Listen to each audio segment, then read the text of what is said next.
ಇವತ್ತು ಗಂಗಾವತಿಯಲ್ಲಿ ಅಲ್ಲಿ ಚೆನ್ನಬಸವ ಜಾತ್ರೆ ಇತ್ತು.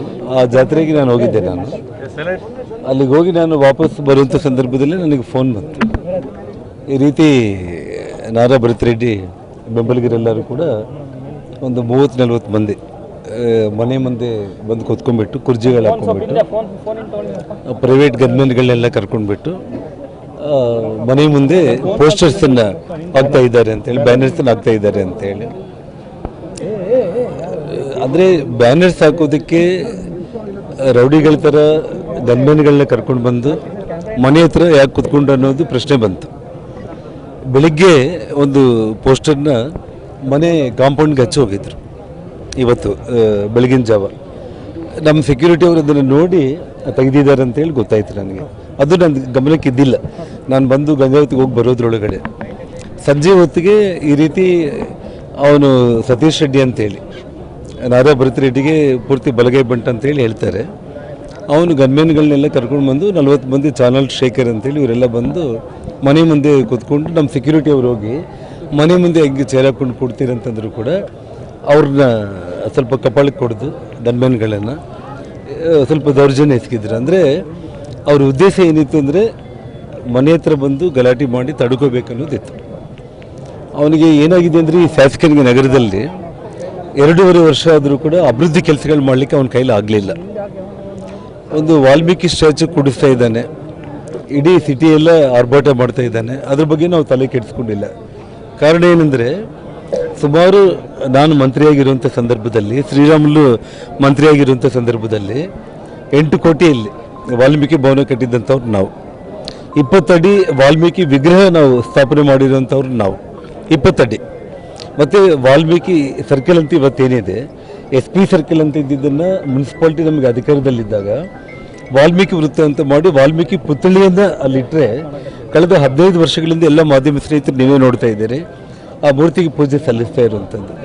ಇವತ್ತು SP ಸರ್ಕಲಲ್ಲಿ 1 ಕೋಟಿ ವೆಚ್ಚದಲ್ಲಿ ಒಂದು ಪುತ್ಥಳಿ ಇಡೋದಕ್ಕೆ ಅವನಿಗೇನಾಗ್ತಿದೆ ಅಂದರೆ, ಇಡೀ ನಗರದಲ್ಲಿ ಜನ ಅಭಿವೃದ್ಧಿ ಕೆಲಸಗಳನ್ನ ಬಿಟ್ಟು ಈ ರೀತಿ ಆರ್ಭಾಟ ಮಾಡ್ತಾ ಇದ್ದಾನೆ ಅನ್ನೋಂಥ ಅವನಿಗೆ ಡೌನ್ಫಾಲ್ ಸ್ಟಾರ್ಟ್ ಆಗಿದೆ. ಆ ಭಯದಲ್ಲಿ ಅಂದರೆ ಸುಮ್ಮನೆ ತಡ್ಕೋಬೇಕು, ಗಲಾಟೆಗಳು ಮಾಡಿಸ್ಕೋಬೇಕು ಅಂತೇಳಿ ಯಾವನಾದರೂ ಕೂಡ ಒಬ್ಬ ಬುದ್ಧಿ ಇರುವಂಥವನು ಮನೆ ಹತ್ರ ಬಂದು ಚೇರುಗಳು ಹಾಕ್ಕೊಂಡು ಬಂದು ಇವತ್ತು ಕೊಡ್ತಾನೆ ಅಂತಂದರೆ ನಾವು ಸುಮ್ಮನೆ ಕೂಡ್ಲಿಕ್ಕೆ ಹೇಗಾಗುತ್ತೆ? ಪೊಲೀಸರಿಗೆ ನಮ್ಮವ್ರು ಇಂಟಿಮೇಷನ್ ಮಾಡಿದರೆ ಪೊಲೀಸರು ಬಂದರೂ ಕೂಡ DSP ಬಂದಿದ್ರು ಪಾಪ, ಪೊಲೀಸರು ಎಲ್ಲರೂ ಕರ್ಕೊಂಡು. ಅಷ್ಟೊತ್ತಿಗೆ ನಾನು ರೀಚ್ ಆದೆ.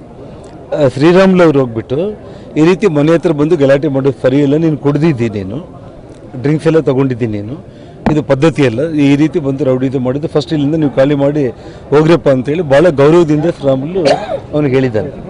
ಹೇಳಿದರೂ ಕೂಡ ಅವನು ಕೇಳಿಲ್ಲ. ಕೇಳಿದೇನೆ ಇನ್ನು ಜನ, ನಾನು ಗಂಗಾವತಿಯಿಂದ ರೀಚ್ ಆಗೋದ್ರೊಳಗಡೆ ಸಾವಿರಾರು ಸಂಖ್ಯೆಯಲ್ಲಿ ನಮ್ಮ ಬೆಂಬಲಿಗರು ಬಂದುಬಿಟ್ರು. ಪೊಲೀಸರು ಕೂಡ ಕೈ ಮೀರುವಂಥ ಒಂದು ಪರಿಸ್ಥಿತಿ ಬಂತು. ಕೊನೆಗೆ ಅವನು ಕಲ್ಲುಗಳು ತಗೊಂಡು, ಆದರೆ ಎಲ್ಲ ರೆಡಿಯಾಗಿ ಬಂದಿದ್ದಾರೆ ಅವರು. ಆ ಕಡೆ ಅವರೊಂದು 100-200 ಮಂದಿನ ಕರೆಸ್ಕೊಂಡ್ಬಿಟ್ಟು ಮನೆ ಮೇಲೆ ಈ ಕಡೆ ಎಲ್ಲ ಕೂಡ ಕಲ್ಲು ತೂರಾಟ ಮಾಡಿದರು. ನಮ್ಮ ಹುಡುಗರಿಗೆ ಸುಮಾರು 2-3 ಹೊಡೆತ ಬಿದ್ದಿದೆ. ಮತ್ತು ಪ್ರೈವೇಟ್ ಗನ್ಮೆನ್ಗಳ ಜೊತೆಯಲ್ಲಿ ಪ್ರೈವೇಟ್ ಗನ್ಮೆನ್ಗಳನ್ನ ಇಟ್ಕೊಂಡ್ಬಿಟ್ಟು ಇವತ್ತೇನು ಅವರು ಇದು ಬುಲೆಟ್ಸ್ ಗುಂಡಾರಿಸಿದ್ದಾರೆ.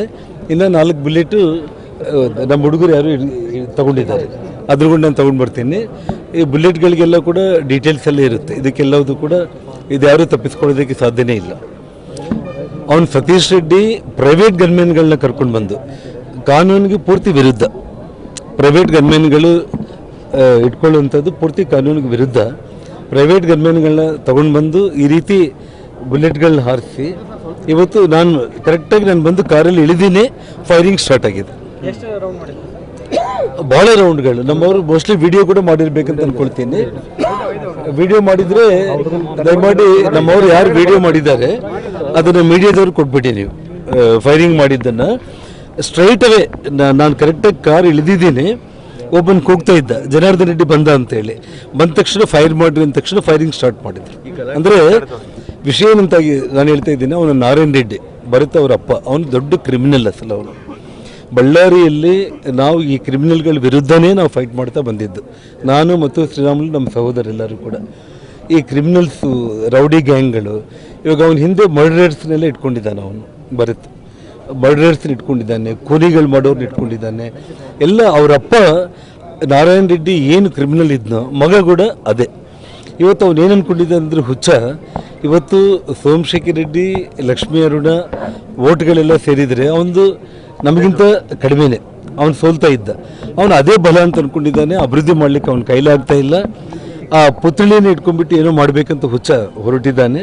ಮತ್ತು ಮನೆ ಮೇಲೆ ದಾಳಿ ಮಾಡಿ ನನ್ನ ಮೇಲೇ ಇವತ್ತು ಫೈರಿಂಗ್ ಮಾಡೋದಕ್ಕೆ ಇವತ್ತು ಮಾಡಿದ್ದಾರೆ. ಅಂದರೆ ಒಬ್ಬ ಶಾಸಕನಾಗಿ, ಒಬ್ಬ ಮಾಜಿ ಸಚಿವನಾಗಿ, ಇವತ್ತೊಬ್ಬ ಭಾರತೀಯ ಜನತಾ ಪಕ್ಷದ ಒಬ್ಬ ನಾಯಕನಾಗಿರುವಂಥ ನನಗೆ ಇಷ್ಟೆಲ್ಲ ಭದ್ರತೆಯನ್ನು ಇಟ್ಕೊಂಡಿದ್ರು ಕೂಡ ಇವತ್ತು ಈ ರೀತಿ ಫೈರಿಂಗ್ ಮಾಡುವಂಥ ಸ್ಥಿತಿಗೆ ಇವತ್ತು ತಲುಪಿದ್ದಾರೆ ಅಂತಂದರೆ ಇವತ್ತು ಕಾಂಗ್ರೆಸ್ ಪಕ್ಷ ಹೀನಾಯವಾಗಿ ರಾಜ್ಯದಲ್ಲಿ ರೌಡಿಗಳ ಗೂಂಡಗಳ ರಾಜ್ಯ ಆಗಿದೆ.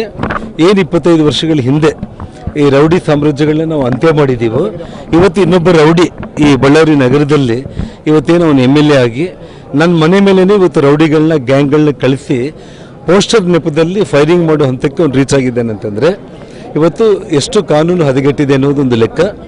ಇವತ್ತು ಶೋಭಾರಾಣಿ SP ಅವರು ಇವತ್ತು ವಾಲಂಟ್ರಿಯಾಗಿ ಅವರೇ ಟ್ರಾನ್ಸ್ಫರ್ ತಗೊಂಡು ಬಳ್ಳಾರಿ ನನ್ನ ಕೈಲಿ ಆಗಲ್ಲ ಅಂತೇಳಿ, ಯಾಕೆಂದರೆ ಅವರು ಈ ಕ್ಲಬ್ಗಳು, ಗಾಂಜಾಗಳು, ಮಟ್ಕಗಳು, ಉಸುಗುಗಳು, ಕಾಂಟ್ರಾಕ್ಟ್ಸ್ ಎಲ್ಲ ಫ್ರಾಡ್ಗಳನ್ನು, ಕ್ರಿಮಿನಲ್ಸನ್ನು ಅವ್ರು ಅರೆಸ್ಟ್ ಮಾಡಲಿಕ್ಕೆ ಅಂತ ಹೋಗಬೇಕು.